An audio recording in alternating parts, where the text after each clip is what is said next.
Hello everyone, welcome to एडू मोसाक। दोस्तों, बिहार में टीचर ट्रांसफ़र एक बहुत बड़ा पहेली बन के रह गया और जितने भी शिक्षक हैं, वे खुद समझ नहीं पा रहे हैं कि जो शिक्षा विभाग जो है, बिहार सरकार का है, वो आखिर क्या चाहता है? किस तरह का नियम बनाना चाहता है? किसका ट्रांसफ़र करना चाहता है? किसका ट्रांसफ़र नहीं करना चाहता है? तो कई इसके पहले पूर्व भी जो नियम बना था कि भाई सभी शिक्षकों का ट्रांसफ़र होगा, ये होगा, वो होगा, सबको अपने प्रमंडल के हिसाब से होगा। लेकिन उस नियम के आधार पर भी जैसे ट्रांसफ़र बिहार सरकार नहीं कर पाई क्योंकि बहुत शिक्षक संगठनों ने इसका विरोध किया था। अब सरकार क्यों पीछे हट गई है, ये तो समझ में नहीं आ रहा। हो सकता है कि आने वाला इलेक्शन है जिसके कारण ये सारी प्रक्रियाएँ अभी रुकी हुई है और सरकार भी वैसा ही काम करना चाहती है जो कि जिससे कि सरकार को कोई हानि नहीं पहुँचे। तो अभी जो आप लोगों के ट्रांसफ़र का जो नया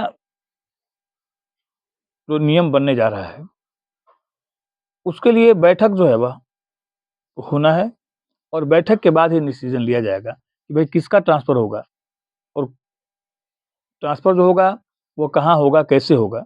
आइए ज़रा देखते हैं उस न्यूज़ को, जो न्यूज़ के हम लोगों को बताता है भाई ट्रांसफ़र किसका होगा, कैसे होगा। ये देखिए, ये है न्यूज़ आपका। देखिए, ये है न्यूज़। शिक्षकों के ट्रांसफ़र पोस्टिंग को लेकर विभाग गंभीर। कौन विभाग भाई? शिक्षा विभाग गंभीर। फिलहाल 10 जनवरी तक ट्रांसफ़र की कोई संभावना नहीं है। 10 जनवरी तक शिक्षकों का कोई ट्रांसफ़र भैया नहीं होगा, जिसके चलते 10 जनवरी के बाद ही कोई डिसीजन लिया जाएगा। अब क्या है, विभाग में कल आयोजित होगी महत्वपूर्ण बैठक, बिहार दिवस और ट्रांसफ़र पोस्टिंग को लेकर बैठक। अभी ये न्यूज़ जो है वो थोड़ा दिन पहले का है, कल 1 दिन पहले का है।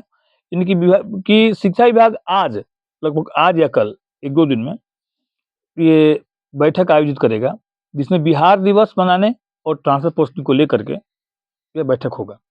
क्या होगा इसमें? एसीएस सचिव और सभी निदेशक रहेंगे मौजूद। जितने भी शिक्षा निदेशक हैं और एसीएस हैं, सचिव हैं, सारे के सारे लोग इस बैठक में मौजूद रहेंगे और वे पूरा आप लोगों के ट्रांसफ़र पोस्टिंग पर डिसीजन करेंगे कि भाई किस आधार पर किस तरह से ट्रांसफ़र पोस्टिंग होगा, किसका ट्रांसफ़र होगा। बीपीएससी जो पास किए उनका होगा कि नियोजित शिक्षक है उसका होगा। इन सारे बातों पर, चीज़ों पर वार्ता होगी और आप इसको लेकर के ये पूरा विभाग में जितने भी आपको निदेशक हैं, यानी जितने भी डायरेक्टर हैं, एसीएस हैं और सचिव हैं, सारे के सेक्रेटरी, सारे के सारे लोग जो है उनका होगा। विभाग की कोशिश है कि हर हाल में दोनों कोटि का हो ट्रांसफ़र। अब 2 कोटि है भैया, कौन-कौन कोटि है? एक शिक्षक जो है सक्षमता पास हैं और दूसरे जो है बीपीएससी वाले शिक्षक हैं। तो दोनों कोटियों का ट्रांसफ़र होगा। बीपीएससी वालों का भी होगा और सक्षमता पास का भी होगा। बीपीएससी वाले भी बहुत दूर-दराज हैं, उनका भी ट्रांसफ़र होगा। इस और सक्षमता पास भी दूर-दराज जो पोस्टेड है, उनका भी ट्रांसफ़र होगा कि नहीं होगा, आइए देखते हैं इसमें आगे।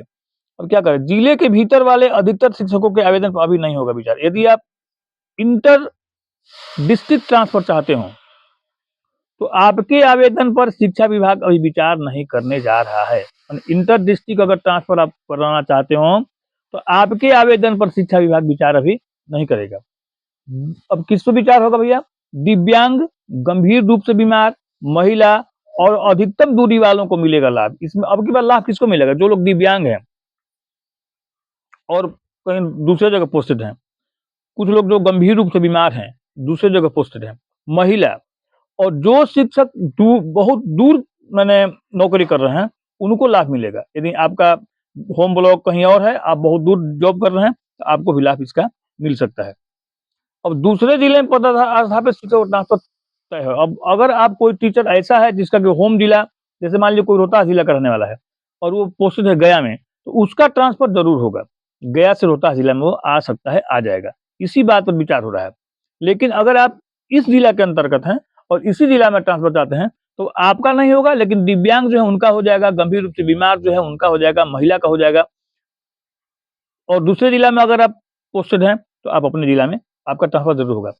एक जिले के भीतर भी सर्वाधिक दूरी वालों पर होगा विचार। अब अगर एक जिला में माने इंटर डिस्ट्रिक्ट आप ट्रांसफर चाहते हो, माने सेम डिस्ट्रिक्ट में आप ट्रांसफर अगर चाहते हो और आप दूर स्थित हैं, जैसे मान लीजिए आपका ब्लॉक जैसे कहीं दूसरे जगह है और आप स्थित हैं अगर मान लीजिए उस जिले में ही 50 किलोमीटर, 60 किलोमीटर, 100 किलोमीटर दूर, तो आपके आवेदन पर ही विचार हो सकता है।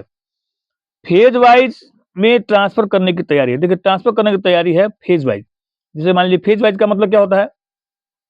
जो पहले दिव्यांग का ट्रांसफर हो जाएगा, फिर महिला का ट्रांसफर हो सकता है, फिर जो दूसरे जिला में पोस्टेड है उनका ट्रांसफर होगा। उसके बाद जो आप इस जिला में हैं और आप दूर-दराज इलाकों में पोस्टेड हैं, तो आपका पोस्टर भी होगा। फेज वाइज माने एक-एक करके सबका ट्रांसफर होगा। जिलावार और विषयवार रिक्तियों पर हो रहा है मंथन। अब देखिए, ये भी एक समस्या पेच फँस रहा है आपका कि अगर आप किसी दूसरे जिला में हैं और आप टीचर हैं मैथ के, आप जाना चाहते हैं मान लीजिए किसी और डिस्ट्रिक्ट में। जैसे मान लीजिए आप गया डिस्ट्रिक्ट में हैं, मैथ में पोस्टेड हैं, पीजीटी हैं और आप रोहतास जिला में मैथ में आना चाहते हैं और यहाँ मैथ में सीट खाली होगा तभी आपका ट्रांसफर होगा और यहाँ अगर मैथ में सीट खाली नहीं होगा तो ट्रांसफर आपका नहीं होगा। इस विषय पर ये मंथन हो रहा है। अब करें कल की बैठक पर काफ़ी चीज़ निर्भर करती है। आज यानी कि कल का न्यूज़ है ये नहीं, आज जो बैठक होगा तो इस पर ही निर्भर करता है सब कुछ कि क्या होगा, आपका ट्रांसफर कैसे होगा, क्या नहीं होगा। फिलहाल दोनों कोटि के शिक्षकों को फाइनल निर्णय करना होगा, इंतजार। अभी फाइनल निर्णय इस पर नहीं हुआ है, लेकिन यदि आप बीपीएससी शिक्षक हैं, यदि आप नियोजित शिक्षक हैं, तो आप सभी लोगों का ये जो मीटिंग होगा, मीटिंग के बाद जो फाइनल डिसीजन होगा, उसका इंतजार कीजिए। क्या डिसीजन आता है और क्या ट्रांसफर के लिए ये क्राइटेरिया तय किया जाता है, उसके हिसाब से ही आपका ट्रांसफर होगा और तब तक के लिए आप इंतजार कीजिए और मेरे साथ वीडियो पर बने रहने के लिए धन्यवाद। आपका दिन शुभ हो।